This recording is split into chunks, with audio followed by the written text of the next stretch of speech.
So in today's video, we are going to be discussing all things Andy Cook and whether I think Bradford City should currently be opening contract extension talks with the big man himself. If you do go on to enjoy today's video, please make sure to drop a like on it for me. If you could, it's 70 likes on today's video, that'd be massively appreciated. Subscribe if you are new as well. We are now on the road to 7,000 subscribers, so please make sure you are subscribed if you haven't already with that post notification bell on. It's free to do so and it does massively help out. Get your thoughts in as well down in the comment section down below. How long do you think Bradford City should be waiting before we look to extend Andy Cook's contract? Do we even look to extend the big man's contract? He's obviously out of contract at the end of the season. His 2-year deal, which he signed from on a free transfer last summer with Mansfield Town, that doesn't really make sense, but you get what I'm trying to say. That expires at the end of the current campaign. He's been on absolute flames so far this season. Some of the records that he's, well, not really records that he's breaking, but some of the numbers that he's currently putting up at the moment are absolutely ridiculous. But make sure you drop a like on today's video, subscribe if you are new as well, and let's get into it. So if we start out then with Andy Cook's career so far and how well he's done at different levels with different clubs.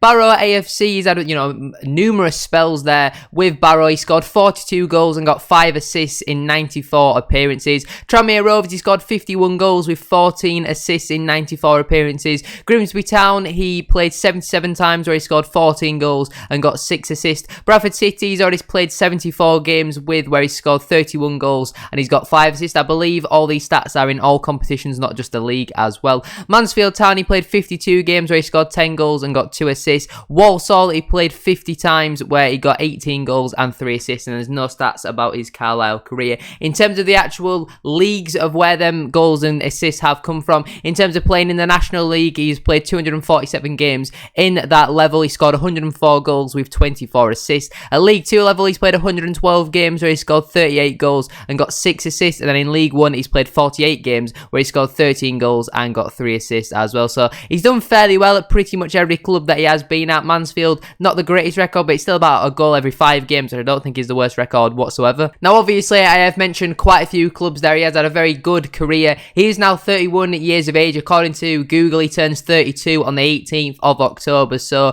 by the end of this season, he's going to be 32. You look at that and you think for a League 2 player, he's probably got one more good contract in him before he really starts to decline. And I think that could be with Bradford City. Now, if you offer him something stupid, like the same money that he's on, an extra year deal with maybe the option of a further year, he's simply not going to accept that. I feel like whatever you offer Andy Cook now, he's definitely going to have a pay increase, and that'll obviously depend on if you get promoted or not. Maybe it goes up a little bit more. But the length of the contract for somebody his age, I don't see him signing anything less than another 2-year extension to keep him until 2025, I think it would be then, wouldn't it? So I can't really see him signing anything less than that, to be honest with you. If we have a look at some of, how well he's done so far this season, most goals scored this season in all domestic competitions, so not including the Champions League. Erling Haaland is on 11, Andy Cook is on 11, Sam Hoskins is on 10, and then the players below that are like Conway, Estupinan, Thomas Asante, Dennis, Gordon and Johnson, who are all on 7. So he's on absolute flames at the moment. The same amount of goals scored in England as Erling Haaland. That is how good he has been so far this season. In terms of minutes per league goal in Europe, which of a player who scored 6 or more goals, Erling Haaland averages a goal every 52 league minutes. Robert Lewandowski averages a goal every 56 league minutes. Andy Cook averages a goal every 67 league minutes. Neymar averages a goal every 77 minutes. Sam Hoskins averages a goal every 81 minutes. Kylian Mbappe averages a goal every 84 minutes. Then you've got Borja Iglesias also on 84, and Geraldo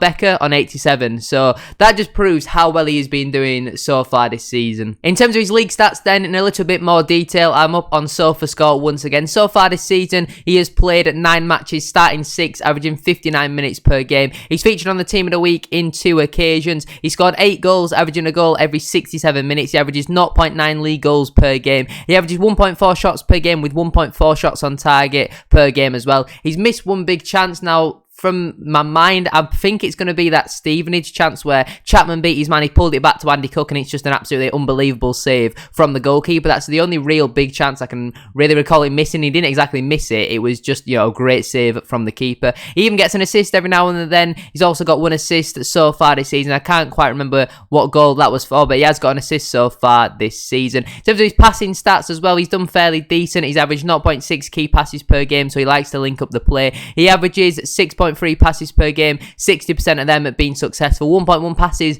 in his own half 71% of them being successful. 5.2 passes in the opposition half, 57% of them being successful as well. And he also even helps out with his defensive stats as well. In terms of tackles per game, he averages 0.3 of them. In terms of his possession wins per 90 as well, he averages 0.8. He also averages 2.6 clearances per game. He's very good from defending set pieces. He's always there at the front post, heading balls out of the box, whether it's corners or free kicks, even long throws. He's always there to clear it up. In terms of his duels as well, per 90, he averages 4.1 duels per 90, winning 37% in total. He averages 1 ground duel per 90, winning 23% of them, and he also averages 3.1 aerial duels per 90, winning 46% of them, because he's not the tallest striker in the world. I think, what is he, 6 foot, something like that, something around that, 5'11", 6'1", something like that, and he scores a lot of goals. He's very good with his head. If you hang a ball up to him at the back post, then he's going to score like 9 times out of 10, because especially this season, he very rarely misses chances. He definitely always hits the target, and he kind of had to come back this season a different man. Last season, he was the only real number 9, to be honest with you. Angle had them 2 serious injuries, and his other competition were Theo Robinson and Keelan Lavery. With all due respect, they scored 2 league goals between them, so Andy Cook, when we had that little, I think it was a COVID break, he also had that injury around that time as well, which kept him out for a couple of months. Once he came back from that, he just wasn't really the same player. You could clearly tell that he had put a little bit of weight on, and that's very hard to lose mid-season. And at the end of that season, a lot of Bradford City fans thought Andy Cook would be moved on, especially with some of the signings that we had made. Lee Angle ended the last season very well. If you compare how Lee Angle and Andy Cook ended the season compared to where they both are now, they're very, very opposites to where each other were at that time. We've also brought in Verdane Oliver, who on paper looked like a fantastic signing. He hasn't quite hit the ground running still yet to score a goal, but he can't really break into the side now with how well Andy Cook is doing. Keane Harriott was a little bit of like a firework, really. You don't really know what you're going to get with Keane Harriott. You're either going to get a 10 out of 10 performance from him where you think, wow, he's really impacted the game, like at Hartlepool, or he just drops kind of like a 5, 6 out of 10. You're like, he's not really done much there. Maybe like in that game against, I think it was Crewe, or it might have been Walsall actually, where he missed that chance quite late on. But like I said, I thought Andy Cook would be moved on this summer. There were rumours that he'd been seen in the Barrow Club shop, but that ended up turning out just to be a load of made up nonsense. And for me personally, in the summer, I probably would have been move Andy Cook on. Out of all the strikers, I was looking at that, I was thinking he's probably going to be 4th choice striker, but when he has had the opportunities, he's definitely taken them. It took him a little bit of time to get back into the starting 11 because Mark Hughes clearly preferred Verdane Oliver, and with what he'd probably seen from both players, Verdane Oliver was probably the right choice at the start of the season. If you'd have played Andy Cook at the start of the season, starting them games, then maybe we might have more points than what we do now because of how well he has been doing. You've just got to give him credit for that. When he has played, he's very rarely put in a poor performance so far this season. I think in pretty much every game, he's been exceptional. And it isn't even just his goal-scoring ability. The way he holds the ball up, brings others into play. Last season, he had quite a baggy touch, and the ball would bounce off him quite a lot, and it would put us under maybe more pressure than any help, really. But this season, his touch seems to be a little bit better. He seems to be able to bring the ball down. He seems to be able to dribble with the ball much better as well. He's got a bit of pace about him as well this season. I just think everything positive about Andy Cook this season is coming back to him, and he's probably coming into the right time where he needed to. He's had that little bit of a kick up the backside with some of the signs we've made in the summer, and probably he wasn't happy with himself how he ended the last season, and he's come back a completely different man. And for me personally, I think you have to open talks with Andy Cook. I think a new contract is needed, because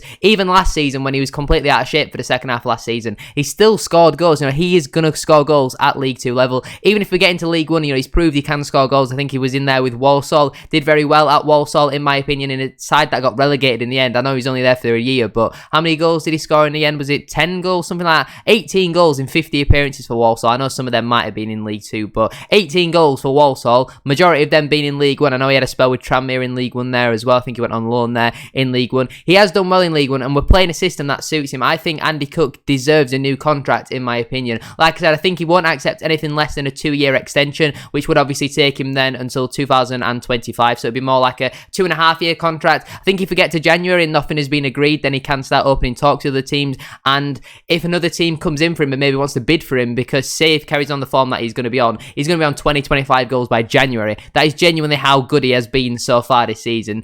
If he continues the way that he is, and he's out of contract in the summer, if an offer does come in for him and he, his head does maybe get turned, I can't see that happening, but if it does, then you're not going to get exactly much money for him with him being out of contract in the summer. So my personal opinion is I think we should open contract talks with Andy Cook. Let me know yours down in the comment section down below. But anyway, that is where I'm going to leave it for today's video. If you have enjoyed, please make sure to drop a like on there for me. If you could try and hit 70 likes, as I said at the start of today's video, that'd be absolutely class. Subscribe if you are new as well. We are now on the road to 7,000 subscribers, so please make sure you are subscribed if you haven't already with that post notification bell on. It's free to do so and it does massively help out. As I said, get your thoughts down in the comment section down below. When do you think Bradford City should be opening talks with Andy Cook regarding a new contract, because he has been so good so far for us this season and it would be a real shame to lose him, especially for no money with how many goals he is scoring at the moment. Make sure as well to subscribe to my second channel. The link is down in the description down below, with FIFA and Football Manager coming out very, very soon. Make sure you are subscribed over there with the post notification bell on. But thank you very much for watching. Shout out to our current tier 3 channel member B Davies 211.